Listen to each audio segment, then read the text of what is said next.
Chilli powder, ಸಖತ್ ಖಾರ, ಬಣ್ಣ ಮತ್ತು ರುಚಿ. Aachi chilli powder. ಸಿಎಂ ಪಟ್ಟಕ್ಕಾಗಿ ರಾಹುಲ್ ಗಾಂಧಿ ಭೇಟಿ ವಿಚಾರ ನನಗೆ ಯಾರೂ ಇದುವರೆಗೂ ಭೇಟಿಗೆ ಕರೆದಿಲ್ಲ. ಸಂಪುಟ ಸಭೆ ಬಳಿಕ ಡಿಸಿಎಂ ಡಿಕೆಶಿ ಸ್ಪಷ್ಟನೆಯನ್ನು ಕೊಟ್ಟಿದ್ದಾರೆ. ಅಂದರೆ ಇಲ್ಲಿವರೆಗೂ ನನ್ನ ಡೆಲ್ಲಿ ಕರೆದಿಲ್ಲ. ಕಾರ್ಯಕ್ರಮ ಹಿನ್ನೆಲೆ ನಾನು ಮುಂಬೈಗೆ ಹೋಗ್ತೇನೆ. ಇವತ್ತು ರಾತ್ರಿಯೇ ಪುನಃ ವಾಪಸ್ ಬರ್ತೀನಿ ಅಂತ ಡಿ.ಕೆ. ಶಿವಕುಮಾರ್ ಅವರು ಹೇಳಿದ್ದಾರೆ. ಖಾಸಗಿ ಕಾರ್ಯಕ್ರಮ ಇದೆ ಅಂತೆ, ಹಾಗಾಗಿ ಜೊತೆಗೆ ಡೆಲ್ಲಿಗೆ ಇನ್ನೂ ಅವ್ರಿಗೆ ಕಾಲ್ ಬಂದಿಲ್ಲ. ಕಾಲ್ ಬಂದರೆ ಹೋಗ್ತೀನಿ. ಕಾಲು ನಾಳೆ ನಾಡಿದ್ರಲ್ಲಿ ಬರ್ಬೋದು. 30ನೇ ತಾರೀಕು ಬಹುಶಃ ಈ ಪಟ್ಟದ ಫೈಟ್ಗೆ ಅಂತಿಮ ತೆರೆ ಬೀಳುವಂಥ ಸಾಧ್ಯತೆಗಳಿದ್ದಾವೆ. ಯಾಕಂದರೆ ಕಳೆದ ಬಾರಿ ಹೋದಾಗ ರಾಹುಲ್ ಗಾಂಧಿ ಅವರಿಗೆ ಮೀಟ್ ಆಗಲಿಕ್ಕೆ ಅವಕಾಶ ಸಿಕ್ಕಿರಲಿಲ್ಲ. ಡಿ.ಕೆ.ಶಿಗೆ ಸಿದ್ದರಾಮಯ್ಯವರು ಟೈಮ್ ಸಿಕ್ಕಿತ್ತು, ಟೈಮ್ ಕೊಟ್ಟಿದ್ದರು ರಾಹುಲ್. ಆದರೆ ಇಲ್ಲಿ ಡಿ.ಕೆ. ಶಿವಕುಮಾರ್ ಭೇಟಿಯಾಗದೆ ವಾಪಸ್ ಬಂದಿದ್ದರು ಬೇಸರದಲ್ಲಿ. ಖರ್ಗೆ ಅವರು ಹೇಳಿದ್ದಾರೆ ಡೆಲ್ಲಿಗೆ ಹೋಗೋಕ್ಕಿಂತ ಮುಂಚೆ ನಾನಿಬ್ಬರನ್ನೂ ಕರೆದು ಮಾತಾಡ್ತೀವಿ ಅಂತ. ಫಸ್ಟು ಸುರ್ಜೇವಾಲಾ, ರಾಹುಲ್ ಗಾಂಧಿ, ವೇಣುಗೋಪಾಲು, ಖರ್ಗೆ, ಪ್ರಿಯಾಂಕಾ ಜೊತೆಗೆ ಸೋನಿಯಾ ಗಾಂಧಿ ಇವರೆಲ್ಲ ಒಟ್ಟಿಗೆ ಚರ್ಚೆ ಮಾಡಿ ಅದಾದಮೇಲೆ ಇಬ್ಬರನ್ನೂ ಕರೆಸ್ಕೋತಾರೆ. ಬಟ್ ಅಲ್ಲಿವರೆಗೂ ಇಬ್ಬರಿಗೂ ಕೂಡ ಅಂದರೆ ಸಿದ್ದರಾಮಯ್ಯವ್ರಿಗೆ ಡಿ.ಸಿ.ಎಂ ಡಿ.ಕೆ. ಶಿವಕುಮಾರ್ ಅವರಿಗೆ ಕಾಲ್ ಬರಲಿಕ್ಕಿಲ್ಲ. ಈಗ ಸ್ವತಃ ಡಿ.ಕೆ. ಶಿವಕುಮಾರ್ ಅವರು ಹೇಳಿದ್ದಾರೆ, ನನಗೇನಾದರೂ ಹೈಕಮಾಂಡ್ ಬುಲಾವ್ ನೀಡಿದರೆ ಖಂಡಿತವಾಗ್ಲೂ ಹೋಗ್ತೇನೆ, ಆದರೆ ಇಲ್ಲಿವರೆಗೂ ಕರೆಸ್ಕೊಂಡಿಲ್ಲ ಅಂತ ಹೇಳಿದ್ದಾರೆ.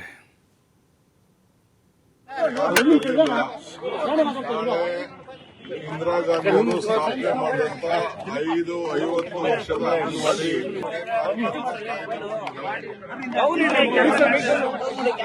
ಮುಂಬೈಯಲ್ಲಿ ಒಂದು ಖಾಸಗಿ ಕಾರ್ಯಕ್ರಮ ಇದೆ. ಯಾರು ಕರೆದಿಲ್ಲ.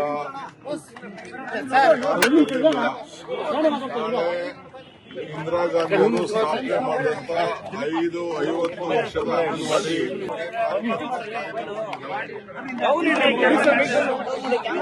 ಮುಂಬೈಯಲ್ಲಿ ಒಂದು ಖಾಸಗಿ ಕಾರ್ಯಕ್ರಮ ಇದೆ. ಇದು ಡಿ.ಕೆ. ಶಿವಕುಮಾರ್ ಅವರ ಸ್ಪಷ್ಟನೆ ಇದು. ಬಟ್ ಇನ್ನೂವರೆಗೂ ಅವ್ರಿಗೆ ಹೈಕಮಾಂಡ್ನಿಂದ ಯಾವುದೇ ಕರೆಗಳು ಬಂದಿಲ್ಲ.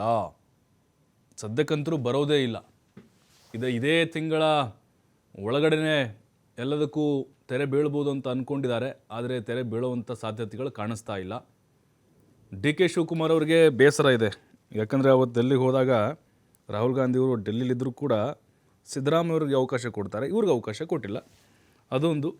ಆಮೇಲೆ ಖರ್ಗೆ ಅವ್ರನ್ನ ಡಿ.ಕೆ. ಶಿವಕುಮಾರ್ ಅವರು ಭೇಟಿ ಆಗಿರಲಿಲ್ಲ. ಇಲ್ಲೇ ಅವರು ಬೆಂಗಳೂರಿಗೆ 3-4 ಸಲ ಬಂದರೂ ಕೂಡ ಸಿದ್ದರಾಮಯ್ಯವ್ರು ಹೋಗ್ತಾರೆ, ಇವ್ರು ಹೋಗಿಲ್ಲ. ಆಮೇಲೆ ಕಾರಲ್ಲಿ ಒಟ್ಟಿಗೆ ಹೋಗಿ ಏರ್ಪೋರ್ಟ್ವರೆಗೂ ಬಿಟ್ಟು ಬರ್ತಾರೆ. ಆ ಟೈಮ್ನಲ್ಲಿ ಏನೋ ಸ್ವಲ್ಪ ಚರ್ಚೆ ಆಗಿರ್ಬೋದು ಅಷ್ಟೇ. ಅದನ್ನು ಹೊರತುಪಡಿಸಿದ್ರೆ ರಾಹುಲ್ ಗಾಂಧಿಯವರು ಏನೋ ನಿನ್ನೆ ಒಂದು ಮೆಸೇಜ್ ಮಾಡಿದ್ರಂತೆ, ವಿ ವಿಲ್ ಮೀಟ್ ಸೂನ್ ಅಂತ ಹೇಳಿ, ಬೇಗ ನಿಮ್ಮನ್ನು ಕರೆಸ್ಕೋತೀನಿ ಡೆಲ್ಲಿಗೆ ಅಂಥೇಳಿ. ಹಾಗಾಗಿಯೇ ಡಿ.ಕೆ. ಶಿವಕುಮಾರ್ ಅವರು ಸೈಲೆಂಟ್ ಆಗಿರಬಹುದು. ಜೊತೆಗೆ ಹೈಕಮಾಂಡ್ ಮೇಲೆ ಅವರಿಗೆ ವಿಶ್ವಾಸ ಇರಬಹುದು. ಅದಾದ ಮೇಲೆ ಇಬ್ಬರನ್ನೂ ಒಟ್ಟಿಗೆ ಕರೆದು ಸಿದ್ದರಾಮಯ್ಯನವರು ಡಿ.ಕೆ. ಶಿವಕುಮಾರ್ ಅವರನ್ನ ಕರೆಸ್ಕೊಂಡು ಮುಖಾಮುಖಿ ಕುಳಿತುಕೊಂಡು ಚರ್ಚೆಯನ್ನು ಮಾಡುವಂಥ ಫೈನಲ್ ನಿರ್ಧಾರ ತೆಗೆದುಕೊಳ್ಳುವಂಥ ಸಾಧ್ಯತೆಗಳು ಕಾಣಿಸ್ತಾ ಇದ್ದಾವೆ. ಇನ್ನು ಡಿ.ಕೆ. ಶಿವಕುಮಾರ್ ಅವರು 3-4 ದಿನಗಳ ಹಿಂದೆ ಅವರ ಮಾತುಗಳು ನೋಡಿದರೆ ಬೇಸರದಲ್ಲಿ ಮಾತಾಡ್ದಂಗೆ ಕಾಣಿಸ್ತಾ ಇತ್ತು. ಈಗ ಮಾಧ್ಯಮಗಳ ಮುಂದೆ ಬರುವಂಥ ಅವರ ನಡೆ ಆಗಿರ್ಬೋದು, ಅವರ ಸ್ಟೇಟ್ಮೆಂಟ್ ಆಗಿರ್ಬೋದು, ಭಾಳ ಕಾನ್ಫಿಡೆಂಟ್ನಲ್ಲಿ ಇದ್ದಂಗೆ ಕಾಣಿಸ್ತಾ ಇದೆ. ಮತ್ತು ಅವರ ಟ್ವೀಟ್ಗಳು, ಅವ್ರ ಸಂದೇಶಗಳು, ಈಗೇನು ಮಾತು ಕೊಟ್ಟಂಗೆ ನಡ್ಕೊಳ್ಬೇಕು, ರಾಷ್ಟ್ರಪತಿರನ್ನಾಗಿರಲಿ ನ್ಯಾಯಾಧೀಶರಾಗಿರಲಿ ಅನ್ನುವಂಥ ಟ್ವೀಟು ಅದು ನಂದಲ್ಲ ಅಂತ ಮತ್ತೆ ನಿರಾಕರಿಸಿದ್ದಾರೆ. ಅವ್ರ ಅಕೌಂಟಿಂದಲೇ ಪೋಸ್ಟ್ ಆಗಿತ್ತದು, ಈಗ ಅದು ಫೇಕ್ ಅಂತ ಹೇಳ್ತಾ ಇದ್ದಾರೆ.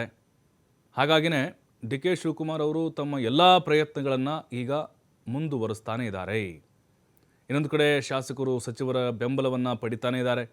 ಅದು ಡೈರೆಕ್ಟ್ ಆಗಿರ್ಬೋದು ಅಥವಾ ಇಂಡೈರೆಕ್ಟ್ ಆಗಿರಬಹುದು. ಆದರೆ ಹೈಕಮಾಂಡ್ನ ಶ್ರೀರಕ್ಷೆ ಡಿ.ಕೆ. ಶಿವಕುಮಾರ್ ಅವ್ರ ಮೇಲೆ ಇದ್ದಂಗೆ ಕಾಣಿಸ್ತಾ ಇದೆ. ಯಾಕೆ ಈ ಮಾತನ್ನು ಹೇಳ್ತಾ ಇದ್ದೀವಿ ಅಂತ ಹೇಳಿದ್ರೆ, ಅವರ ಬದಲಾವಣೆ ಅಂತ ಹೇಳ್ತಾ ಇದ್ದೀವಿ. ಯಾಕಂದರೆ ಈ ಹಿಂದೆ ಬಹಳ ಬೇಸರದಲ್ಲಿ ಕೋಪಗೊಂಡು ಮಾಧ್ಯಮದವ್ರ ಮೇಲೆ ಗರಂ ಆಗಿ ಮಾತಾಡ್ತಾ ಇದ್ದರು. ಈಗ ನೋಡಿದ್ರೆ ಬಹಳ ತಾಳ್ಮೆಯಿಂದಲೇ ಕೂಲಾಗಿಯೇ ಉತ್ತರವನ್ನು ಕೊಡ್ತಾ ಇದ್ದಾರೆ ಮತ್ತು ಅವರಿಗೆ ಬೆಂಬಲಗಳು ಜಾಸ್ತಿ ಆಗ್ತಾ ಇದೆ. ಅವರ ವಿರುದ್ಧವಾಗಿ ಅಷ್ಟೊಂದು ಯಾರೂ ಮಾತಾಡ್ತಾ ಇಲ್ಲ. ಕೆ.ಎನ್. ರಾಜಣ್ಣ ಅವರು ಹೊರತುಪಡಿಸಿದರೆ ಈಗ ಪರಮೇಶ್ವರ್ ಅವರು ಇಂಡೈರೆಕ್ಟಾಗಿ ಮಾತಾಡಿದರೂ ಕೂಡ ಸತೀಶ್ ಜಾರಕಿಹೊಳಿ ಇನ್ನುಳಿದಂಥ ಯಾವ ನಾಯಕರು ಕೂಡ ಸೊ ಈಗ ಡಿ ಕೆ ಶಿವಕುಮಾರ್ ಅವರ ಅಪೋಸಿಟ್ ಆಗಿ ಸ್ಟೇಟ್ಮೆಂಟ್ಗಳು ಬರ್ತಾ ಇಲ್ಲ ಮತ್ತು ಸಮುದಾಯದ ಬೆಂಬಲ ಹೆಚ್ಚಾಗ್ತಿದೆ, ಶ್ರೀಗಳ ಬೆಂಬಲ ಜಾಸ್ತಿ ಆಗ್ತಿದೆ. ಇದೆಲ್ಲವನ್ನು ನಾವು ನೋಡಿ ಹೇಳೋದಾದರೆ ಡಿ ಕೆ ಶಿವಕುಮಾರ್ ಅವರು ಸಿ ಎಂ ಆಗುವಂತಹ ಕನಸು ಮತ್ತೆ ಅವ್ರದ್ದು ಜಾಸ್ತಿ ಆಗ್ತಿದೆ, ಚಿಗುರು ಹೊಡಿತಾ ಇದೆ. ಚಿಗುರು ಹೊಡೆದಿದೆ ಆಲ್ರೆಡಿ, ಅದು ಮತ್ತೆ ಸಸಿ ಆಗ್ತಾ ಇದೆ. ಮತ್ತು ಡೆಲ್ಲಿಗೆ ಹೋಗಿರುವಂಥ ಶಾಸಕರ ಹೇಳಿಕೆಗಳನ್ನು ಕೂಡ ಗಮನಿಸಿದರೆ ಹಾಗೆ ಅನಿಸುತ್ತೆ.